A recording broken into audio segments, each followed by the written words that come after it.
Hello good morning जोहार, मैं संजय और आप देख रहे हैं न्यूज झारखंड। समय हो चला है झारखंड की खबरों को जानने का, उनसे अपडेट होने का। तो चलिए जानते हैं आज की 25 मुख्य बड़ी खबरों को। उससे पहले अगर आप न्यूज झारखंड चैनल को सब्सक्राइब नहीं किए हैं तो प्लीज चैनल को सब्सक्राइब करके बेल आइकन प्रेस कर लीजिए। तो चलिए शुरुआत करते हैं आज की पहली और महत्वपूर्ण बड़ी खबरों से।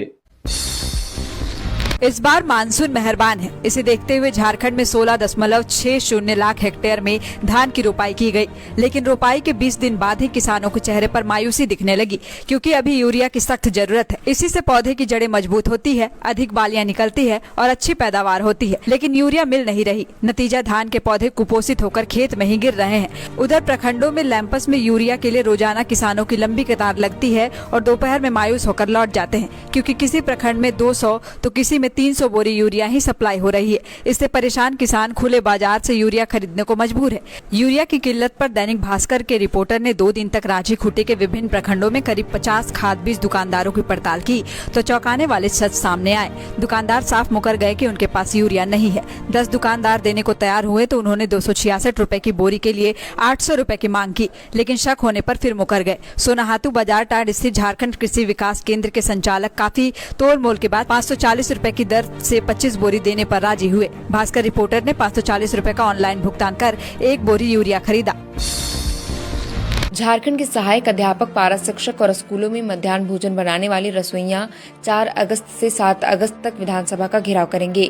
मीडिया रिपोर्ट्स के अनुसार पारा शिक्षकों की मांग है कि उन्हें समान काम के लिए समान वेतन, बर्खास्त 2000 पारा शिक्षकों की सेवा वापसी, अनुकंपा पर नियुक्ति की लंबित प्रक्रिया पूरी करना व सेवानिवृत्ति की उम्र सीमा 65 वर्ष करना शामिल है। बता दें कि 4 अगस्त को हजारीबाग, रामगढ़, पाकुड़, पलामू, गढ़वा व लातेहार के शिक्षक विधानसभा का घेराव करेंगे। 5 अगस्त को गिरिडीह, खूंटी, लोहरदगा, गोड्डा, दुमका व कोडरमा, 6 अगस्त को चतरा, रांची, सिमडेगा, पूर्वी सिंहभूम, पश्चिमी सिंहभूम, सरायकेला खरसावां और 7 अगस्त को गुमला, धनबाद, जामताड़ा, देवघर, साहिबगंज व बोकारो के शिक्षक विधानसभा का घेराव करने पहुंचेंगे। वहीं रसोइयों की मुख्य मांगों में वेतनमान देना, 10 लाख का बीमा कराना, ईपीएफ व पेंशन का लाभ देना शामिल है। ये सभी रसोइयां 4 से 7 अगस्त तक अलग अलग जिलों से विधानसभा का घेराव करने पहुंचेंगी। मंत्री इरफान अंसारी ने एक बार फिर ऐसा बयान दिया है जिससे सियासत गरमा सकती है। दरअसल उन्होंने सोशल मीडिया पर अपनी कुछ तस्वीरें साझा की है जिसमें वो दाढ़ी बनाते हुए दिखाई दे रहे हैं। वहीं इन तस्वीरों के कैप्शन में उन्होंने लिखा, कसम खाई थी ठाकुर, बदला लिए बिना दाढ़ी नहीं बनवाऊंगा, युद्ध चला इंतजार रहा। आगे लिखा, कौन जीता कौन हारा पता नहीं, सच क्या था झूठ क्या वो भी नहीं मालूम, पर इतना जरूर समझ आ गया कि हमारी लड़ाई में ट्रंप जीत गया। अब चेहरा खुद कहने लगा, बस बहुत हुआ, अब कोई तुक नहीं दाढ़ी रखने का तो शेव कर ली। हालांकि इरफान अंसारी ने अपने इस ट्वीट को कुछ देर के बाद डिलीट कर दिया। गौरतलब है कि पहलगाम आतंकी हमले के बाद भारत ने ऑपरेशन सिंदूर के जरिए पाकिस्तान और पीओके के 9 आतंकी ठिकानों पर एयर स्ट्राइक किया था, जिससे बौखलाकर पाकिस्तान ने भारत पर हमला किया, जिसके बाद दोनों देशों के बीच सैन्य टकराव बढ़ गए। हालांकि शनिवार को भारत पाकिस्तान के बीच सीज फायर का समझौता हुआ। सीज फायर समझौते की पुष्टि अमेरिका के राष्ट्रपति डोनाल्ड ट्रंप ने की थी, जिसे लेकर ही मंत्री इरफान अंसारी ने तंज कसते हुए ये पोस्ट किया है। पलामू में बुधवार रात को पुलिस और टीएसपीसी के बीच भारी मुठभेड़ हुई, जिसमें 2 जवान शहीद हो गए। वहीं सीएम हेमंत सोरेन ने जवानों की शहादत पर दुख प्रकट की है। हेमंत सोरेन ने सोशल मीडिया पर पोस्ट कर लिखा, पलामू के मनातू क्षेत्र अंतर्गत केदल जंगल में विशेष ऑपरेशन अभियान के दौरान पुलिस के 2 जवान संतन मेहता और सुनील राम का शहीद होना अत्यंत पीड़ादायक है। मरांग गुरु दिवंगत वीर शहीदों की आत्मा को शांति प्रदान कर शोकाकुल परिजनों को दुख की घड़ी सहन करने की शक्ति दे। अभियान में घायल एक अन्य जवान को चिकित्सक सुविधा प्रदान किया जा रहा है। घायल जवान के शीघ्र स्वास्थ्य लाभ की प्रार्थना करता हूँ। गौरतलब है कि देर रात पुलिस और नक्सलियों के बीच मनातू थाना क्षेत्र केदल गांव के पास टीएसपीसी के टॉप कमांडर शशिकांत के दस्ते के साथ भीषण मुठभेड़ हुई, जिसमें जवान शंतन मेहता और सुनील राम शहीद हो गए। झारखंड में मानसून बीते कुछ दिनों तक कमजोर रहा, लेकिन एक बार फिर से एक्टिव हो गया है। इसे देखते हुए मौसम विभाग ने येलो अलर्ट जारी किया है। आईएमडी की ओर से 8 सितंबर तक बारिश होने की संभावना जताई गई है। सभी जिलों में आज छिटपुट बारिश हो सकती है। इस दौरान कहीं कहीं पर गर्जन और तेज हवा चल सकती है।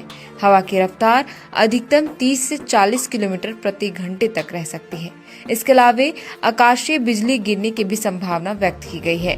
वहीं हम पिछले 24 घंटे की बात करें तो मानसून सामान्य रहा। कई स्थानों पर गर्जन के साथ हल्के से मध्यम दर्जे की बारिश हुई। सर्वाधिक बारिश 35.5 mm लातेहार में दर्ज की गई। वहीं सबसे अधिक अधिकतम तापमान 35.5 डिग्री सेल्सियस गोड्डा में, जबकि सबसे कम न्यूनतम तापमान 20.3 डिग्री सेल्सियस लातेहार में दर्ज की गई। झारखंड में इस साल अधिक बारिश ने किसानों को संकट में डाल दिया है। अतिवृष्टि की वजह से 6,07,215 हेक्टेयर में लगी खरीफ फसल को नुकसान पहुंचा है। बताया जा रहा है कि ये कुल लक्ष्य का 22% है। 2 सितंबर तक कृषि विभाग को प्राप्त आंकड़ों के मुताबिक धान की फसल को 5.13% नुकसान हुआ है। मक्का, दलहन, तिलहन और मोटे अनाज को 50% तक नुकसान हुआ है। इस साल झारखंड में 28,26,252 हेक्टेयर में खरीफ फसल लगाने का लक्ष्य तय किया गया था, लेकिन 22,19,135 हेक्टेयर में ही फसल लग पाई। गौरतलब है कि झारखंड में इस साल मानसून खूब बरसा। 2022-23 में सूखे का सामना करने वाले झारखंड में इस साल बाढ़ जैसी स्थिति बनी।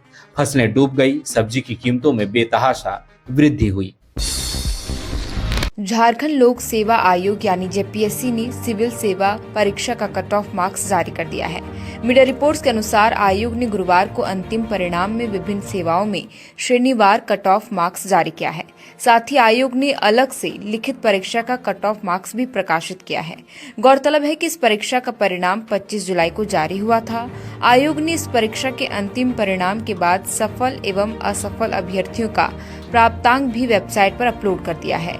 उम्मीदवार अपना रोल नंबर, जन्मतिथि एवं निबंधित मोबाइल नंबर डालकर अपना रिजल्ट देख सकेंगे और उसे डाउनलोड कर सकेंगे। आयोग के अनुसार इसके लिए 60 दिनों तक लिंक खुला रहेगा। गौरतलब है कि इस परीक्षा के माध्यम से विभिन्न सेवाओं में कुल 342 अभ्यर्थियों का चयन हुआ है। जेएलकेएम सुप्रीमो का नाम आए दिन किसी न किसी विवाद से जुड़ ही जाता है। अब डुमरी विधायक जयराम महतो पर थप्पड़ मारने का आरोप लगा है। इस संबंध में नवाडी थाने में शिकायत भी की गई है। बता दें कि गांधीनगर थाना बोकारो के रहने वाले कैलाश महतो ने इस बारे में शिकायत की है। उनका आरोप है कि 9 जुलाई की शाम करीब 7:45 पर वो अपनी 4 व्हीलर में 7 साथियों के साथ गुंजाडी के लिए निकले थे, लेकिन गुंजाडी मोड़ के पास उनकी कार खराब हो गई। इस दौरान विपरीत दिशा से डुमरी विधायक की गाड़ी आई और रुक गई। पहले तो विधायक जयराम महतो के अंगरक्षकों ने कैलाश महतो व उनके साथियों को खराब गाड़ी हटाने को कहा। जयराम महतो ने भी गाड़ी को पीछे ले जाने की बात कही, लेकिन कैलाश महतो ने कहा कि गाड़ी खराब है, वो पीछे जाने में असमर्थ है। इतनी सी बात पर जयराम महतो खुद गाड़ी से निकले और कैलाश महतो को थप्पड़ जड़ दिया। इससे पहले विधायक जयराम महतो के अंगरक्षकों ने कैलाश महतो व उनके 7 साथियों को जबरन मारा, जिसमें 4 लोग बुरी तरह घायल हो गए। कैलाश महतो का कहना है कि हमें अपने ही इलाके में अपने विधायक से मार खाना पड़ रहा है। महतो ने यह भी बताया कि उनके 7 साथियों में से एक साथी जेबी केसेस का भी था, जिसे भी जयराम महतो के समर्थकों ने पीट दिया। Reduction of cement from 28 to 18, क्योंकि घर बनाने में मिडिल क्लास के लिए सीमेंट इतना आवश्यक है, इसीलिए 28 it has come down to 18. Health related items, 33 life saving drugs and medicines, and they all come down from 12 to 0. From 5 to 0 and 3 life-saving drugs and medicines used for treatment of cancer, rare diseases and other severe chronic diseases. There are several drugs and medicines coming down to 5 from 12. I'm not listing each one of them out. Like that, very many other items, diagnostic kits, reagents, blood glucose monitoring system, all of them are coming to 5%. Similarly, spectacles and goggles are for correcting vision. They are also coming down to 5% from 28. Jharkhand के पूर्वी सिंहभूम जिले के रहने वाले शांतनु मोदक को 1 करोड़ रुपए की scholarship मिली है। जानकारी के अनुसार शांतनु को झारखंड सरकार की ओर से 1 करोड़ रुपए की छात्रवृत्ति मिली है। अब वे लंदन में मास्टर एंड बिजनेस एनालिटिक्स की पढ़ाई कर सकेंगे। गौरतलब है कि शांतनु को मरांगूम के जयपाल सिंह मुंडा ओवरसीज स्कॉलरशिप योजना के तहत ही यह छात्रवृत्ति मिली है। यह योजना, जो कि झारखंड के प्रतिभाशाली जनजातीय छात्रों को विदेश में उच्च शिक्षा प्राप्त करने का मौका देती है, जिससे कि स्टूडेंट अपने ज्ञान और कौशल को बढ़ाकर राज्य के विकास में योगदान दे सके। शांतनु एक साधारण किसान परिवार से ताल्लुक रखते हैं। शांतनु का बचपन साधारण आर्थिक परिस्थितियों और सीमित संसाधनों में बीता है। फिर भी पिता निर्मल मोदक ने पढ़ाई में कोई कमी नहीं की। यहाँ तक कि शांतनु के पिता ने उनके पढ़ाई के लिए जमीन का एक हिस्सा भी बेच दिया ताकि उनका बेटा पढ़ाई जारी रख सके। अब जब उनको 1 करोड़ की स्कॉलरशिप मिली है तो वह अब लंदन में पढ़ने के लिए जा रहे हैं। बीते दिनों ही विस्थापन व पुनर्वास आयोग गठित करने का प्रस्ताव हेमंत कैबिनेट से पास हुआ है। विस्थापन व पुनर्वास आयोग को लेकर कहा गया है कि विस्थापन आयोग का सुझाव मानने के लिए राज्य सरकार बाध्य नहीं होगी। इससे लेकर ही विपक्षी बीजेपी आयोग की अनुशंसा के प्रभाव और इसके क्रियान्वयन को लेकर लगातार सवाल खड़े कर रही है। पूर्व सीएम चंपाई सोरेन ने कहा कि विस्थापन और पुनर्वास आयोग से विस्थापितों का भला नहीं होने वाला। उन्होंने कहा कि आयोग बिना किसी अधिकार शक्ति अथवा संसाधन के विस्थापितों को अधिकार नहीं दे सकता। चंपाई ने स्पष्ट कहा कि आयोग के पास विस्थापितों को राहत देने के लिए 1 डिसमिल जमीन या 1 रुपया देने का अधिकार नहीं है। ऐसे में विस्थापितों के जीवन में क्या सुधार आएगा? अपने बयानों में चंपाई राज्य सरकार पर भी काफी हमलावर रहे। उन्होंने कहा कि राज्य सरकार के पास राज्य के विस्थापितों की सूची पहले से मौजूद है। विस्थापितों की दुर्दशा जग जाहिर है, तो फिर यह आयोग ऐसा क्या नया आंकड़ा खोज निकालेगा? बीसीसीआई टीम इंडिया के नई जर्सी स्पॉन्सर से प्रति मैच 3.5 करोड़ रुपए लेगा। ये रेट बायलैटरल सीरीज के लिए है। वहीं आईसीसी टूर्नामेंट, एशिया कप और ट्राई सीरीज के लिए प्रति मैच स्पॉन्सर को 1.5 करोड़ रुपए का भुगतान करना होगा। गौरतलब है कि पहले जर्सी स्पॉन्सर को प्रति मैच बायलैटरल सीरीज के लिए 3 करोड़ 17 लाख और आईसीसी टूर्नामेंट में 1 करोड़ 12 लाख रुपए लिए जाते थे।